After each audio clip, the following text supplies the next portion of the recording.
So now we're starting for real. Turkey in the house. We Turkey have in an the house. international Okay, we're audience seeing today, all this. folks.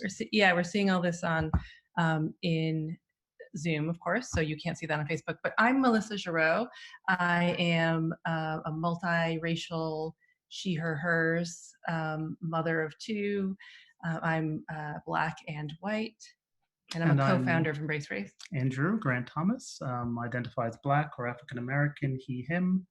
And I'm also a co-founder of EmbraceRace. And EmbraceRace, if you're new to it, is a community of support for adults in the lives of children who want to raise kids, be more intentional about raising kids, mentoring kids who are informed, thoughtful, and brave about race. So so we have these regular conversations, and we have lots of resources and a lot more coming up, like the Reading Race and Picture Books programming that I discussed earlier. So tonight we're really excited to have some folks from the Bay Area joining us. The topic is called Using Books to Engage Young Children in Talk About Race and Justice. And, if we hear a lot about 0 to 5 being very important for all kinds of measures, brain development, health, all kinds of learning. And it's certainly true also for racial learning that contrary to, sort of common ideas about how old you have to be to engage matters of skin color and race, we really should start with the littlest ones. So we're really excited to be in the company of a group that is doing that work. Tandem Partners in Early Learning has a program that they've developed called, named after the Rudine Sims Bishop idea of windows, mirrors, and sliding glass doors, or I think you guys call it just glass doors, but she said sliding glass doors. And they're going to tell us what this program's about, how they're using books as a departure point for expanding the capacity of families with children under 5 to engage in critical conversations about diversity, equity, inclusion, and justice. So we're really excited to have them here, and Andrew is going to introduce. Yes, and one of the things, just to underline a point that Melissa made, one of the things I just love about these folks and the work that they're doing is their willingness to come and share it with us when it's in formation, right? So this is not one of those deals where, right, they've been doing it for 5 years or 10 or 15, and they've worked it all out, and it's, they're presenting to us in all its perfection. They're allowing us to see it as it's being developed and as they're actively thinking through. Really appreciate that. And we have 3 folks. So Aija Simmons is a passionate educator mom. Come on in, Aja. She currently serves as program manager in the Department of Social and Emotional Learning at the Oakland Unified School District. Drawing on her experience as an educator and instructional coach, Aja supports leaders in creating the optimal conditions for adult professional learning that can lead to transformational learning spaces for students. Central to Aja's work is an emphasis on equity, identity, critical literacy, and social emotional awareness. Welcome, Aja. Great to have you here. Thank you. It's good to be here. Also want to introduce you to Sara Rizik-Baer, who believes in the power of children's books to foster critical thinking and the lifelong pursuit of knowledge. She currently serves as Director of Curriculum and Learning at Tandem, a Bay Area, which Melissa mentioned, a Bay Area nonprofit dedicated to closing the opportunity gap for young children through the power of meaningful early learning experiences. Sara's holistic view of the urban education landscape is informed by multiple roles she's assumed in the field as a trainer, literacy coach, and bilingual teacher. Welcome, Sara. Hi, thank you so much. I'm excited to be here today. And also we're joined by Savitha Moorthy, who is a fierce advocate for equity, especially in early childhood education. Savitha is the executive director of Tandem, a job that offers her the opportunity and privilege to work with a diverse, talented team on the systemic challenges facing families with young children. Her work is shaped by her training as a teacher and researcher and by her experiences as an immigrant, a woman of color, a member of a multiracial family, and the mother of a 4-year-old son. Really great to have all of you. And I want to start where we usually start with our guests by asking, what brought you, what do we need to know about you to understand why you came to this work? And Aija, I'll start with you. All right. I think first and foremost, I'm an educator. I've been an elementary school teacher for the last 16 years. I'm a mom. I have one daughter. She's 5 years old. And what I realized when she got ready to leave the care of my mother and go to preschool was that there was a lot of anxiety, not about, what was going to happen for her, but about how I was going to parent her in a diverse preschool environment, us being darker skinned African American people, and often her being the darkest kid in the classroom. I had a lot of feelings around that. And I still have a lot of feelings around how to keep her young, how to keep her innocent, but also how to make her aware and be proud. And so this work was really exciting for me because I realized I need to do this in partnership with other parents. I can't do it alone. And so when this opportunity came up, I was like, yeah, this has everything involved in it that I want to be a part of. That's awesome. Look forward to hearing more about that. Sara, let's come to you. Yeah, hi, thanks. Well, I'll just say that as my bio said, I very much believe in the power of children's book to spark amazing conversations. And Tandem has always been an organization dedicated to equity. And when Savitha Moorthy came on as our executive director, I think we even had more of a focus on racial justice as well. And so back in May, when there was a resurgence of this conversation around race, especially in the wake of George Floyd and all of the protests that happened, Savitha and I had a conversation, and we thought, we need to use the tools that Tandem does best, which is using storybooks to have these critical conversations with very young children. And we thought, we couldn't just make a workshop and give it to teachers and different folks that work with families, but we really felt it was important that we work with parents to take it out of the theory and really uncover what's actually happening with these conversations on the ground. And so together, we decided that we wanted to create this experience with parents where not only are we going to discover some wonderful research, but then it's coming up that we're creating a community with the parents to have these conversations with each other. And like Aija said, support one another in these really important but difficult conversations. Thank you. Savitha. Well, Andrew, Melissa, EmbraceRace community, thank you so much for having us and giving us the chance to explore and talk about a very nascent project right as it is coming into being. We're so thrilled to be here. And thank you to everybody who's joining us. Things you need to know about me, I think, are all the things, Andrew, you said in the introduction. I'm a mom. I'm a member of a multi-race family. There's 3 of us in my little family, but there are 5 ethnicities among the 3 of us.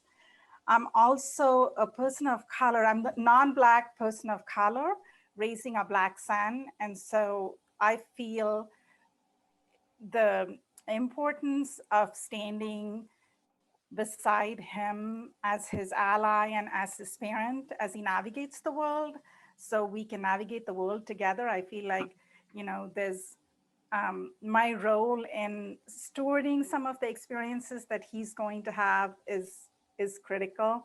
And like Sara says, we bring a love of books, and we bring a love of books as starting points for conversation. And I think this is something that we've talked about often at Tandem, is that we're coming to this work not as experts. We're coming to this work as people who can hold a space for a community of parents who can explore this topic together. And we're excited about all the things that we're going to learn together. Mm-hmm. And we're coming to this work recognizing that the conversations we have in our group are going to be incomplete and imperfect, but we need there to be lots and lots of these conversations happening everywhere. And so we're excited to be part of that movement. Great to have you here. Melissa will have the next question. I just want to note that all 3 of you are educators, 2 of you are moms. It's, those 2 roles are clear to people, right? Why that would be important. I just want to note that Sara, from previous conversations, I know you're an aunt, right? Well, yeah. I have many friends with children that I consider to be my nieces. That's the way you Yes. put it. And I just want to note that those are incredibly important roles as well. Yes. Right? By no means are we only about parents, guardians, et cetera, and educators, please. Right. So I love that, Savitha, we had a conversation the other day and you talked about this work being, you said two of the word, incomplete, imperfect, and you also said iterative, which I just love because what's so great about coming sort of early in a program is that actually, even if we came late, right, it's always iterative, right? It's not gonna just arrive and become this perfect thing. It's sort of how do we do the work and stay in the work together. So we really appreciate your digging into that question with us. I'm wondering about if you could tell us a little bit more about, what state, where you're at with the program and what families you are talking to and expect to participate. And I'm going to ask Sara. Yeah, so for this initial cohort, we've recruited an initial cohort about 8 parents, eight parents, 7 families. We do have one couple that's participating together. And for this initial cohort, we wanted to work with people that we already were pretty familiar with. So we were talking to folks that I had some kind of connection with, and I think we wanted to do that because for this initial thing where we're trying a lot of different things out and really experimenting with this format, we wanted to make sure it was folks that trust us and that we trust, so that we can really experiment and have some leeway with that. With that being said, we also wanted to make sure it was a group that was representative of the folks in the communities in which we serve. And so we decided for this particular cohort that we wanted to focus on families that identified as Black, Latinx, or mixed race. I myself am mixed race. I'm Latina and Jewish. And so I felt right there that I was like, I wanted to bring that, because I often feel like these conversations, we try to box things. And so I wanted to make sure that that was very much represented. And also within our Oakland community, families that identify as Black and Latinx are really the majority of the folks that we serve. And so we decided to keep it with folks like that. And given that this group is actually pretty small, we wanted to balance that need for diversity and inclusion with the opportunity for people to have common ground. And so that the folks in the group could have some common overlapping experiences, while at the same time we're recognizing that our experiences are also very diverse. And with that being said, what ended up happening was the majority of the families that ended up joining this group are actually multiracial families that are navigating 2 or more cultures in their home, and they're raising bi or multiracial children. So for example, we have one family where it's a Mexican mother who's married to a white man and they're raising a biracial child. We have another family in which the father is mixed race. He's Venezuelan and Norwegian, and his wife is Indian, and they're also raising a multiracial child. So it's actually pretty interesting that is what ended up happening. And I think it speaks pretty well to the communities that we are. I think it's harder and harder and harder to say that we're all one identity all of the time. So yeah, those are the folks that we have for this initial cohort. What's the age range, Sara, of the kids in these families? 2 to 5. 2 to 5, okay. 2 to 5. And Aija, I want to thank you so much for that. And Aija, I want to come to you. You said, at the beginning that, you talked a little bit about some of the anxieties you had, all right, for your daughter going out. And that when you came across this program, you knew like that's what you wanted to get involved in that program. So say a little bit more about that and about what success would look like for you. So just a really quick story just about the anxiety around being a parent. I know there's anxiety around being a parent in general, but being a parent of a Black child has raised a lot of questions for me about the way I move in the world. And early in her preschool experience, she loved school. She was having a wonderful preschool experience, and they were exploring emotions and feelings. And she came home and she was growling. She would get angry at me and growl. And so I was like, what is this growling? What are you doing, right? But at school, they were exploring different ways that you could express your emotions. She was fine. Me as a parent, I was totally freaked out. Here's my dark-skinned Black daughter growling when she's angry. I was completely nervous about the potential of what could happen to her at school. And I started calling people like, I need help. I don't know what to do. Is this something that I talk to the school about? And after a lot of reflection, I realized that I'm not going to be able to do this alone. And so when this opportunity came up, it was already in my mind, lots of little things that has happened between 2 and 5 that let me know that, you know, I need to be doing this in conversation with other people. And so even in our first meeting and in our first talk, I was like, yes, this is a relief. Other people are feeling this anxiety. Couples are grappling with how do we handle this conversation, facing their own past, you know, our own childhood experiences and everything going on in the media. And so it felt safe. And so I think that's part of it, is like, yes, we want to support our children, but if the truth be told, we need help. We need help navigating our own emotions. And I think being a person who, so I work in the social emotional learning department in my district, and being a person who is always thinking about social and emotional awareness, I'm very aware that conversations about race require attention to our own social and emotional well-being, wellness, ability to process and slow down. And so when I talked to Sara and Savitha about this work, the fact that it was equity and SEL was going to be at the center, we really wanted to lead from there. And I knew that I needed the support in order to start really helping my daughter figure out who she is and have a strong identity. So you're putting this program together with parents and forming alongside educators, and in a community that you know really well. I'm wondering, Savitha, I want to go to you.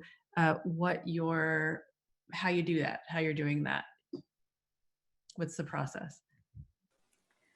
And the process is evolving. So I'll tell you where we are in the process.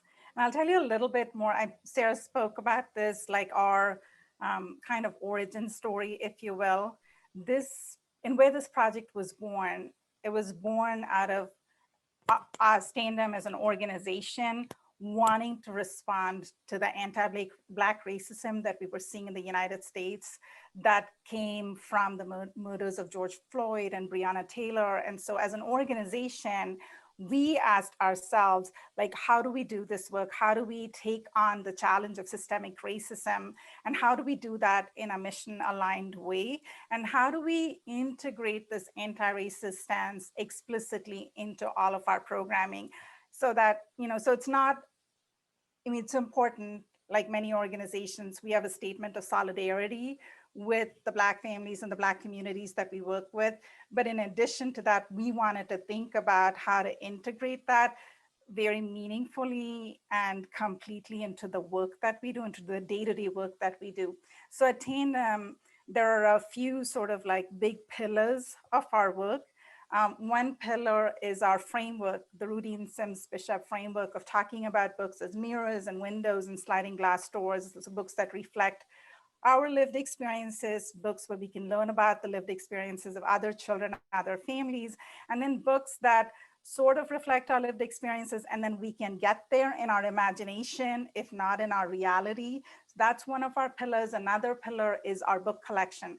We have an incredible book collection. We have 1,300 titles in our collection. They're in 21 different languages. We prioritize books that feature diverse and affirming representations of Black, Indigenous, people of color, children and their families. We prioritize books that are written and illustrated by authors and artists of color. So we have this incredible resource in our book collection. And then the third pillar is our enduring belief that when a child and a grown-up gather around a book together, magic happens. And it's the starting point for these incredibly rich conversations. And so we kind of building around these resources, what we want to do is to create a community of parents that can explore how can children's books support conversations about race and racial justice in families with children under 5, because we often think about kids under 5 and it's quickly say, oh, these topics are too abstract, too complex, too hard. We want to protect our children from some of these difficult topics, difficult conversations. And so we wanted to really explore this topic of how can we have age-appropriate conversations with young children around race and racial justice. And so for us, it's all about the process. It's about collectively building our capacity to have these courageous conversations. And then for those parents that are not directly involved in our community, we're hoping to create certain resources that can become useful to them, whether it's lists of books or ideas for how you can talk about the books. But really what we're hoping is that seeing our example, imperfect, incomplete, iterative, is something that's going to maybe propel other people, other groups in the world to have these conversations, because we need lots of people having lots of these conversations for our world to become fundamentally different. So part of our work is also important to our work is creating a safe space. Aija, you alluded to that a little bit. I'm wondering you can say a little bit more about our first session and how you kind of like created and cultivated that safe space for us.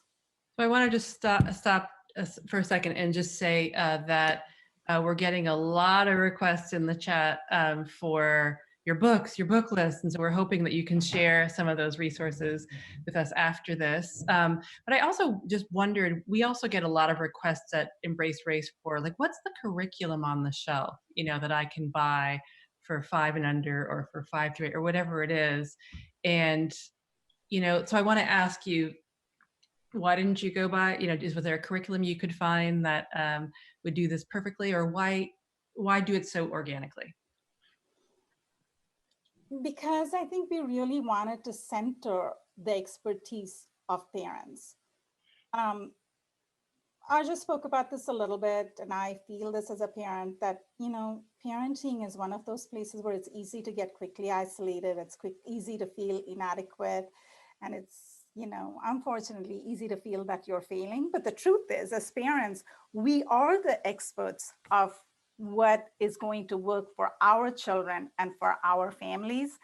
And we, as an organization, we didn't feel that it was right for Tandem to come in and say to parents, we're going to tell you how to parent your children, and we're going to tell you how you can have these conversations with children. What we wanted to do was to create a safe space where parents could come together and share ideas and support one another. And we wanted to create a safe space where people could come and talk about, you know, conversations that went well or conversations that didn't go the way they planned, and really kind of like support one another. And so this is the type of topic where one size doesn't fit all and isn't gonna fit all. And it seemed to do a disservice to the idea and the kind of, you know, change and transformation the world needs, for us to begin with pretending that this is a tidy and resolved question. Because your kids are your kids, right, in your classroom, and it would be different. There's no kind of off the shelf that would work as well, which means you have to kind of do the hard work. And not just for parents, you know, whether you're like, to your point, Andrew, like we're doing this work as parents, but I'm also doing this work as an aunt, and I'm doing this work as a preschool teacher, and I'm doing this work as a community member that hangs out with other children in my neighborhood. And I want to push sort of this next question, excuse me, talk about the challenges that you're facing, some of which surely are coming from, right, precisely that diversity, right? So you talk about all the hats that you wear.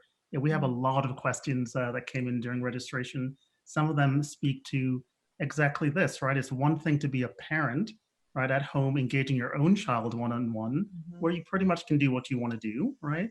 And it's another thing, we actually have a question from a preschool teacher who is also a mom, and she says, I can have these conversations, I'm pretty comfortable doing that at home, but then I'm going in, right, and I'm dealing with 10 kids and there are 20 guardians, or, you know, however many. That's a completely different kind of context. Sara, you told us 2 to 5. Well, of course, there's a difference between a 2-year-old and a 5-year-old. You know, all the racial, ethnic, other kinds of diversity you have just among the 8 of you, the 8 parents, right, and then the 2 of you and perhaps other Tandem staff. You know, so I mean, people are situated differently, of course, and maybe looking for somewhat different things. So Sarah, I'll come to you. Can you say a little bit about, yeah, what are some of the specific challenges that, yeah, that kind of not one size doesn't fit all pose for you? Yeah, I mean, I think as a professional in general and someone who used to be a teacher, that's absolutely a challenge. You know, I have no idea necessarily, I mean, somewhat of an idea, but of what conversations children are having at home. And so I've always felt that, you know, personally, me, when I'm working with kids, it's important to draw on what are they noticing. And that's where I like to start there. But for this particular project, I mean, it's exactly that, right? Like, we have an incredibly diverse set of parents that are going to come at these conversations very differently. And so I think Tandem's role isn't necessarily to answer that question neatly. And I think Savitha touched on that too. But it's really our role to just facilitate what those conversations are and having parents talk to each other about the challenges that they're facing with it, right? And so and actually a good example of that, you know, is that whereas everyone, you know, might be on the same page about celebrating children of all races, there's actually a really different spectrum of opinion in the group about introducing children to the idea of racism itself, right? So, or the fact that children and families are at the receiving end of racism. And I think that in itself is really important. And that's kind of where we started the conversation with the parents in the first session. And Aija was very helpful in helping us think that through is, what are your fears when you're having these conversations with kids? And I think some parents are going to take a very different approach. Some parents are worried about, you know, do I want to expose my child to these topics? They're only 5 years old. They have their whole life ahead of them to worry about this. And some parents are saying, you know, my kids are noticing this already. So I want to make sure I'm having the conversation so that they can talk about it and express themselves in a healthy way. So again, it's like there's no real answer there. I think it's really just about facilitating that conversation and finding out what we're finding out, understanding that every single parent's feeling about this and the way they want to talk to their kids is right? It's providing the space to talk about it with each other. So that's definitely one of our tensions. And I think, you know, another one of our tensions is how can we center, as Savitha said, experience the expertise of the parent community and decenter ourselves as the expert without making it burdensome for parents, right? So we want to create this experience where the parents are really talking more than I'm talking, more than, you know, whoever's facilitating is talking. But I think, you know, we also understand too that sometimes parents have really busy lives and they just might want to like receive some information. And so how do we make sure this is a group in which parents are very active and there's things that they're doing so that, you know, it's coming from them, but also not making it so it's a large burden on them. And I think that's definitely a tension that we have. And then I'll just lastly talk about, you know, the last tension that we're feeling or that we're recognizing is really honoring this duality between process and product. Savitha mentioned, you know, earlier that we were, you know, thinking, okay, maybe we'll have a book list that comes out of this. And honestly, that was when we had talked about it in my head, that was like, yep, I want a book list for parents, by parents. I want conversation catalysts. But what it's really turning out to be, and this is, you know, I'm very appreciative of the Savitha's, you know, help like our thought process on this together, because we're really thinking about, okay, we want these things, but really it's this process that's turning out to be more important than those products themselves. And opening up to the possibilities of what's going to come out of these. You know, we're not planning the full sessions out. We're kind of doing it session by session as we're kind of thinking about what are we getting out of this. Can I ask yeah, go ahead. a quick question just on that point, because I want to make sure I'm understanding what you expect to happen when the program is in place, right? So what I'm hearing is, yeah, clearly there's a group process and you're getting huge amounts of benefit and value out of the community piece, right? Sharing with each other the safe space. But right now you are, right, Aija, you and the others are creating essentially this program. So when it's in place, will the program itself also, you know, you mentioned just now, Sarah, I forget exactly how you put it, but sort of, you didn't say discussion points, but right, Conversation starters, yeah. Conversation starters. So are you imagining Now, so one thing clearly, you have adults reading with children, Yes. right? But is it also true that in the program itself, you'll be encouraging spaces for adults to engage each other around the stuff? Yeah. Yeah, I definitely. I think as I said, I think my thinking has evolved, and I think Savitha has from the beginning, is that really this can be something that we want to continue on as Tandem, as having multiple cohorts that are creating this space and community for parents to have these conversations. And absolutely, we do hope eventually one day that folks do value this and will want to recreate these conversations and communities amongst each other, right? And I think honestly, from parents themselves, that might be the most powerful piece. But I would like to invite Aija or Savitha to add anything else to that if you have anything more to say. So Sara brought me in partially because of my background in social and emotional learning.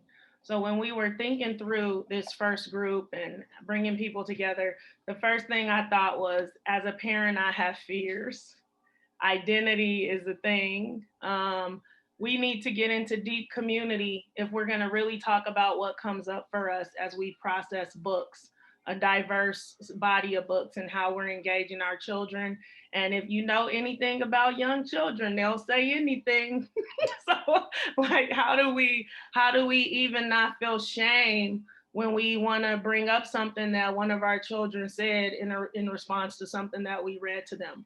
So we thought a lot about how to build deep community really, really quickly. So we wanted to set up a space where deep listening was at the center of what we did, that we talked about race right away. And we said, let's say who we are. Let's say the person that's present today, what are you present with? Nothing is off limits. What do we need to know? Everybody is welcome, all is welcome. There are not many spaces like that where we say, make the invisible things about you visible. The visible things that you go into spaces and try to hide or try to have people not see. Let's not do that work tonight. Let's show up. And so we dived in quickly. I started it off completely vulnerable, who I am, where I'm from, what things that are a part of my life, that are a part of my identity that I don't typically share, but need to share because they raise issues when it comes to my parenting. And we just listened to each other, and people shared so many things about their hopes and fears and dreams. And then when we went into smaller breakout rooms, we unpacked our fears. So we talked right away. What are you scared about when you think about talking to your children about race? And many of us talked about, like, my first worry is that I'm going to, quote unquote, rob them of their childhood innocence too fast, or I'm worried about their own positive self-image. Before we introduce the idea of racism, we want our children to be flooded with positive imagery. People talked about, me and my partner, our other members of my family, we kind of not on the same page about this whole way we talk about race to our children. And that's the issue, like talking about race to our children in one way and our family members taking a different approach. And so it made space for us to say a lot of these things are issues, but let's talk about them together. And then building that into the conversations over time. And frankly, the number of times my daughter has said something and I've gone, what? Like, where did that come from? It's been like, okay, this is a space where I can kind of figure out what to do other than go, what? Have like a plan, a plan in place to be able to help her work through some of those things. So I think we really did that early on. It's like, let's go deep, let's build deep community, let's make an asset-based environment, and let's just talk about race and fear from the beginning. Yeah. So we should get to questions soon. I wonder, is there, so you're working on this first cohort, and have you planned like how many cohorts, or you're really going to see how it goes with the first? I would love it. And I think it would be wonderful for us to host many of these cohorts at Tandem. And so we're hopeful that this is the first. We're going to learn from this experience, and it's going to inspire us to create future cohorts, and that this is the beginning of a wonderful adventure. Yeah, well, it's harder. Yeah, a quick question about that. I mean, that cohort model is super interesting, and Sarah, you talked a little bit about so essentially what recommended Aija and others to you. I'm just wondering, as you begin to think about future cohorts and how to put them together, what so I think about there are people who, it could just be opportunistic, right, who signs up, but sometimes there are people who are really, you might group people by their interests, right, or in this case the ages of their children. Maybe you could group by race, ethnicity, right, by any number of things. Yeah. Or some people want to be with others who are like them along any of these dimensions. Others actually want to be with others who are unlike them. I just wonder if you've already given a lot of thought to how you would cluster people into cohorts. It's a great question. And I think when that, again, as I said, we're at such the beginning of this project that I don't know how, I don't think we've gotten quite there yet. And that was I think when we initially were thinking this initial cohort, that was definitely a question that I had, we were trying to decide, well, do we just, anybody that's interested can join, and I think we, again, as I stated, why we recruited the folks we recruited was we really wanted to make sure folks had some overlapping and common experiences, and felt safe being there with one another. But yeah, I think just initially, and Savitha, if you have different thoughts, please add on. I think ideally, I think we'd love to work with parents in the classrooms and in the communities that we're like very much serving. And so we work right now with a lot of Head Start classrooms, a lot of different family, friend, and neighbor folks that do that kind of care.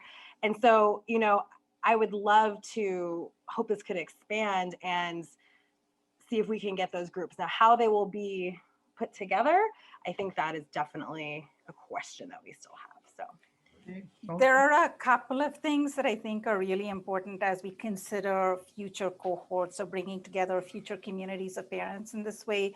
One is, and Aija spoke about this, we want it to be a safe space where tough conversations can happen, where we can explore difficult questions together. And so there's what to me that suggests is that it's important to have a community of parents where there is enough common ground. And what that common ground is can look different. It can be either, we're all teachers, or it can be common ground along race and ethnicity lines, or it can be common ground around language or immigrant experiences. But I think it's really important that communities have some amount of common ground, and we have a shared understanding of what that common dimension is and what those experiences are, those that we share, so that we can use that as a foundation to then talk perhaps about our differences, because where those differences are where the tough conversations might happen, where there may be differences of opinion. And so holding both those things in balance, how do we create a safe space where we can talk about, topics that don't get talked about often? I think that's an important consideration for us. Yeah. So we have a lot of questions, and we got a lot in registration as well. And a lot of questions, as you can imagine, always whenever there's children's books mentioned, it's questions about what books people should get, which you don't have to answer right now unless you have. But we see a lot behind you as well. But also how to, your advice for using books to engage kids in these conversations, because it's really not enough to buy the list of books or get it at the library, right? So, and I want to start with you, Aija. From reading with my daughter, which is different from reading to my students on a lot of levels, but one principle that carries over is multiple reads. So it's important, especially if there's a purpose behind the read and there's something that I want her to pick up. And it also appeals to her nature. She likes to go over things over and over again. So multiple reads is really important. And then following her lead. So before I ask a leading question, I like to just see what she noticed. What did you notice in the book? What did you pick up? What is she paying attention to? What comes up for her has been just really powerful. It's like, don't just read the book because it's story time and it's bedtime or it's our routine and we're going to read the book and close it. Like, linger on the pictures, give her a moment to take a closer look, ask open-ended questions like, what do you notice? And just sort of see what she's picking up at her developmental level and what she's interested in, and then come back to the book and add additional layers as we go through it together. And if there are things that are powerful in a book, some of the things I won't point out right away because I'm like, I'm really trying to build a strong relationship with my daughter and be able to talk to her about issues. I'm not in a classroom teaching a standards-based curriculum and I got to get to, let's talk about this powerful thing on page 3. Like, no, let's take our time. Let's do this in a developmental way that actually builds our relationship to have these kinds of conversations over time and go slow with it and follow her lead. And then I know that there's something we're working through, like when we started working through skin color and different kind of hair lengths, talk about those things a little bit more because that's something that she may be picking up at school or maybe noticing. So we maybe linger around those topics in the book. So those are my 2. Be ready to read things a bunch of times. And open it up. Don't just do it like it's a routine and you got to hurry up and get done. Actually linger and follow your children's lead, and they'll open up the door to a lot of conversations for you. Right, you don't have to finish it, but you have to admit, Aija, page 3 was pretty good, right? Sara, what's your advice? You're muted. You're muted. Whoops. There we go. Definitely what Aija said, and I think I would add, make connections. I think this is a common strategy that we use when we're teaching reading to children, but it really works in this context too. When children are able, when you can relate what the children are seeing in a book to their lives and then have conversations relating back to them, then all of a sudden the abstract becomes more concrete. And so that's a huge way to do it. And do that by asking questions. I think, for example, if you're seeing, if you're reading a book and it has a character that looks like your child, or that might look like one of their friends, you can say, oh, who does that look like? And what makes you think that? Or do you also like to do whatever activity that the character is doing in the book? And then you can have a whole discussion where the child's gonna bring up what they're noticing. And sometimes they're not gonna bring up what you're hoping they're gonna notice either, right? So that happens too. And with that, that's okay. And that's why I agree with Aija, have multiple readings, because what you really wanna do is talk about what the child is noticing. And then you might, bring in subtle clues of, oh, well, I noticed this. Did you notice that? And see if they're going to have that conversation with you. I wouldn't recommend forcing it upon kids. I think these conversations happen over time and they're not going to happen in one moment. And so I think being patient is really important. And then my second tip would just really be, if you're going to read a book that has some difficult content or content that you think, wow, could raise some interesting questions, definitely read it before sharing it with your child so that you're ready to answer the questions or the things that might come up as they're reading it. So that goes for teachers and parents, I think. I think as a teacher, I definitely made the mistake of reading a book that I didn't necessarily know what was inside, and then some interesting questions came up. And I think that can very much be avoided if you just simply read it through and do a little thinking yourself ahead of time. A lesson we learn over and over again. Indeed. Yeah. Yes, Savitha, I wonder if you wanted to come in, and I'm thinking too, your son is 4, right? So, and, again, not surprisingly, one question we have a lot of variations on this question a lot is, what about those younger children, right? The younger end of so the 2-year-olds in the case of your program. And, your son was 2 not so long ago.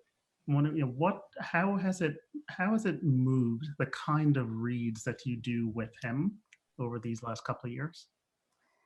That is a great question. I think one big aspect that is different is the choosing of the books. I think he has a lot more agency around selecting the books we read at bedtime, that now at 4 than he did at 2. But I've also noticed that it's really important for me and my husband as parents who do the bedtime reading routine to bring our energy and our excitement about books into that reading routine, because he's excited about the books we're excited about, and it's reciprocal. We're excited about the books he's excited about as well. But I think it's really important to come into the conversation saying, hey, look, and because part of my job involves vetting books for our book collection, I often bring home books to read with him to see what does it feel like to read this book with a 3-year-old and now 4-year-old. So I often bring a book home and say, hey, this is really great book that I want to check out with you. Do you want to come hang out? And, in some ways, that energy and excitement it kind of drives our conversation. Andrew, you asked about what's different. There's also, I think this speaks to what Aija, you said about the iterative reads or the multiple reads of a book. There are books we've been reading since the time he was 2 that are still part of our collection. I think anybody who's spent time reading with a young child knows that multiple reads are just part of the territory. Once they like a book, you're reading it always and always and forever. Know a little something about that. Yeah. And so there's the opportunity then to layer new ideas every time you're reading the book. So, there's a book we have read, Please Baby Please and Please Puppy Please. Those are 2 of our all-time favorite books. And when we began reading them, we were focusing on the very simple and the very descriptive. So naming the skin tones, he has a vocabulary now for naming different types of skin tones. And then, layering onto that, like Sara said, the most subsequent reads are connecting what's happening in the book with what's happening in our lives and our experiences. And as he's gotten older, I think I've become more courageous about acknowledging places when we read where I don't know something, where I'm acknowledging my confusion, or I'm positioning myself as, oh, I don't know that, and let's be learning this together. So a lot of that, I think, is just shifting the landscape from, I'm going to be doing a lot of labeling and telling, because at 2, they're just less verbal than they are at 4. So when they're at 2, you're doing a lot of labeling, you're doing a lot of scaffolding, and you're doing a lot of describing of what's happening on the page. And then at 4, it's a little bit more interactive, where you can ask a question and there's a response, and you can build on one another's responses. I just wanted to, pick up on a thing that struck me, Aija, when you were talking about, right, what your daughter noticing, right, what she notices, and it was clear to me, certainly the way you're speaking about it, that, right, of course, pictures are a really important part of that, and it's easy for adults to lose, right? So we become so text focused. We're reading and we're thinking about sort of the plot line and what's happening, and very often, I remember when our kids were younger, having our girls, right, make observations, right, at 3, at 2, that I hadn't noticed because I'm hardly, right, I'm not inclined until they taught me to sort of read in a different way. To read the pictures. The pictures. So I love the idea that, they really can make contributions very early to what's going on. And I was speaking before the program a bit about the book, I Too Am America, the Langston Hughes poem that Brian Collier interpreted and illustrated through his illustrations. And that's one of the things that we were talking to the librarian Jessica Bratt, who uses it with toddlers, but she uses it starting with toddlers and through the ages. And what you'd get out of this book as a toddler is really different. And people might say like toddler, but it's a poem, and it's like many of good children's books are just poems that they stay with you. The words stay with you, and you sort of go, huh, and you remember sort of the picture. I too am the darker brother. Like, what does that mean? And it's sort of you comment on it differently at different ages, right? But it's asking the questions and reading the book isn't inappropriate because your kid can't express verbally, right? Or because they don't get certain concepts because of exactly what you guys are talking about. It's kind of a long game. Melissa, can I add a couple of things that are part of the Tandem approach? It's a very big belief at Tandem. We talk about it as a book sharing experience. We never talk about it as a reading experience because we talk about it as sharing a book. So reading is not important.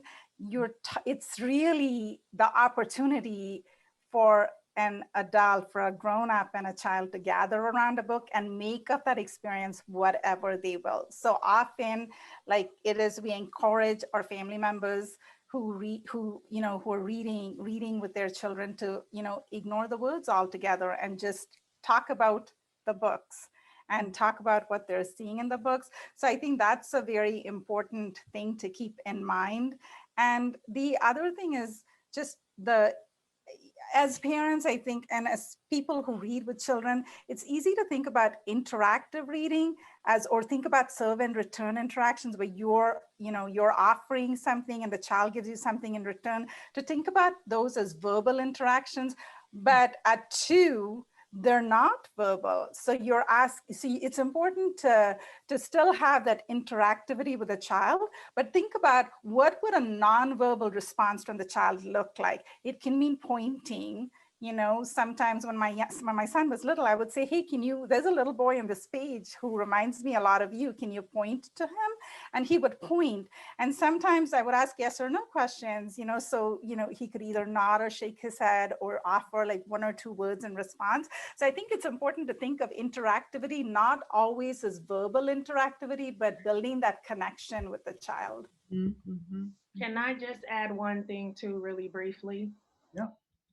When we think about quote unquote reading, if we think even bigger, what we're trying to do is discover the ways that our children are reading the world. So sometimes less important than the words is, when my child looks at this book, what is the story that they're constructing? What is the story that they're telling themselves? What have they picked up? Because as you said earlier, Melissa, young children are my daughter told me women didn't barbecue. And so I was like, what? And how did you come to that conclusion? But when I think about the images that she sees, most of the time in books and on TV, there's a man at the barbecue pit. I need her to say that to me, which means sometimes I need her to read the book so that I can understand what's there and the ways in which I need to support her to read the world and make sure that she has the counterbalance to all of the imagery that's out there that's flooding our children that sometimes we have forgotten that we saw, right? So I think that's the other piece, is making space for them to let us know what they've picked up and how they're reading the world so that we can support that. Absolutely. This is good stuff. We have another big cluster of questions from educators, and again, you're all educators, around essentially how to engage parents in this work, right? And they range from things like just passive, how to make it okay, right? Like palatable, at least, for the parent to let me do what I'm doing, right? Because I think this work is important as an educator working with kids around, young children around race issues, to questions about, well, it needs to be more than that, right? They need to be actively, proactively engaged, and parents aren't all in the same place with respect to all the things that you've said already and know so well, right? When do we start talking? When can we start talking about race and identity with the young children? And how do we talk about those things? So just any general wisdom on, essentially engaging parents as allies in this work from an educator perspective. Yeah, what are the mechanisms? I think just number 1 is making sure the experience for the parent is just as fun as it is for the kid, right? So that, we do have books we can recommend, but it's like, I'm going to just show this book. This is a great one. This is a wordless book, right?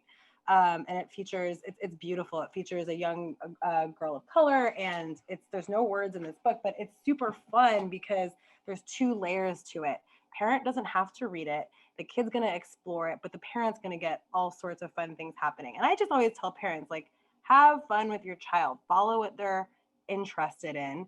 You know, that's hugely important. And also giving parents the knowledge, I think that, or not even giving them the knowledge, but really helping them to see that, hey, what you're doing with your child, having any kind of meaningful interaction and building on what your child's saying and thinking about is the most important thing you can do for your child. You know, and research will show that when parents know, just the simple fact of knowing that talking and having these back and forth conversations and interactions with their child, just them knowing that has shown huge gains in a child's language and literacy levels later on.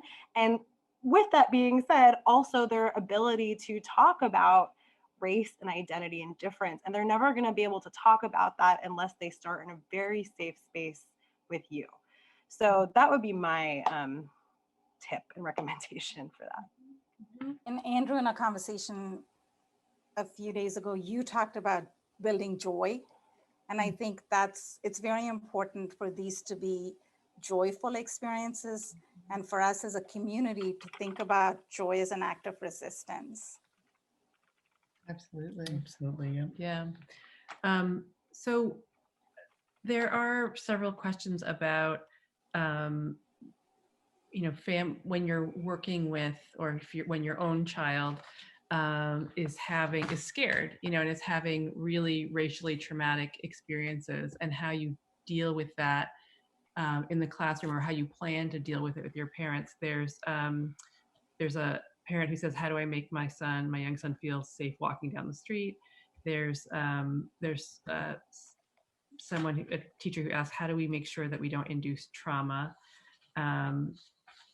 You know, especially as a white teacher. So those questions about maybe not the joyful part, but the sort of fear that you're targeted, that is, you know, something that a lot of people and adults and kids, you know, feel right now, especially, you know, Black kids, Black adults. And I'll just put in one more thing from another question very much along those lines, which is from Denise, who runs an agency, a childcare agency, which draws a lot on families in the neighborhoods where the protest took place after George Floyd was murdered, right? So like it's literally immediate for those families.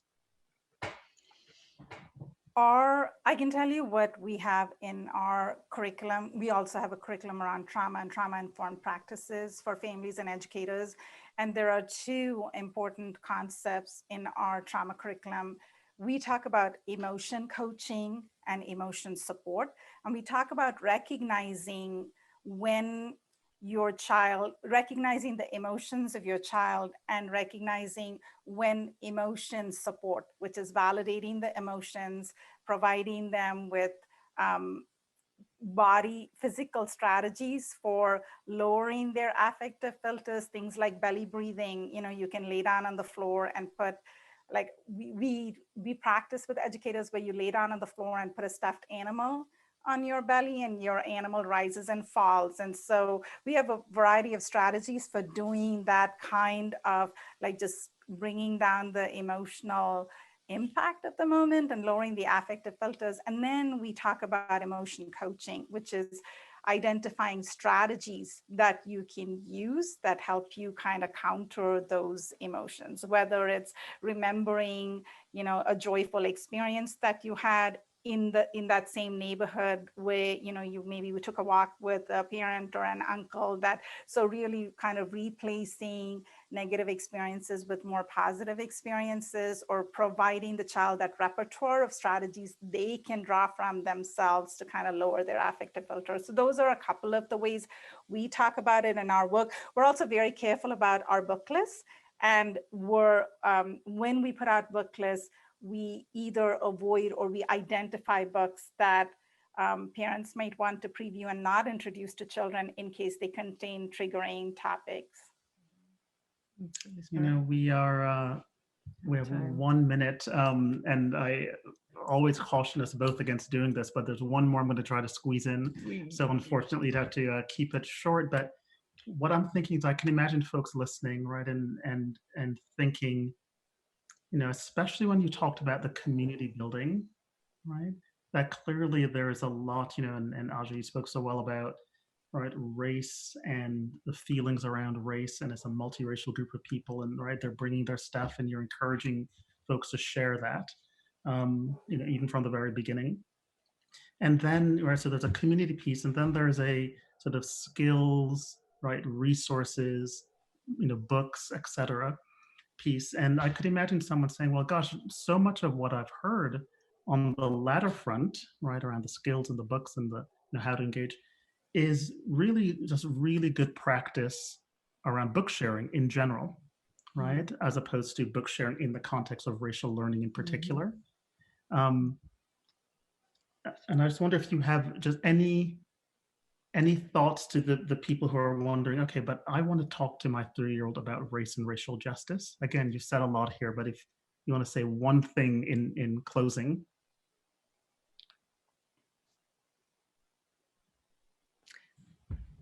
Too hard.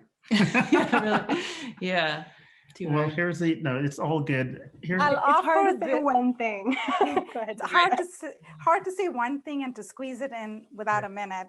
But I would offer that talking about race and racial justice is good book sharing experience. We want to embrace everything, all of our humanity in the book sharing experience. Thank you so much. I want to note to folks that we hope that we expect, is our expectation, right, that this will be the first of at least 2 visits that you all will come back and share with us, right, when you're rolling out the program. Hopefully you have a cohort or 2 going, you have more, right, experience, and you can tell us actually what's happened and what more you've learned and any surprises and all of that. So this is not the end, but the beginning. And we're so glad you could share this space with us. So thank you so much. And thank you to everyone who's, not watching the presidential debate because they're still here. But yeah, we really appreciate you guys, and we will send you, we'll post the resources these guys send and more about them on our website. So, and we'll send it to everyone who's in Zoom. So thank you very much, everyone. And to all Americans, even if you're not watching the debate, please get out and vote if you haven't done so already. Yeah, that's right. Take your kids if you're going live. Yeah. Okay. To be continued, folks. Thanks so much. Good night. Thank you so much. Good night. Bye-bye.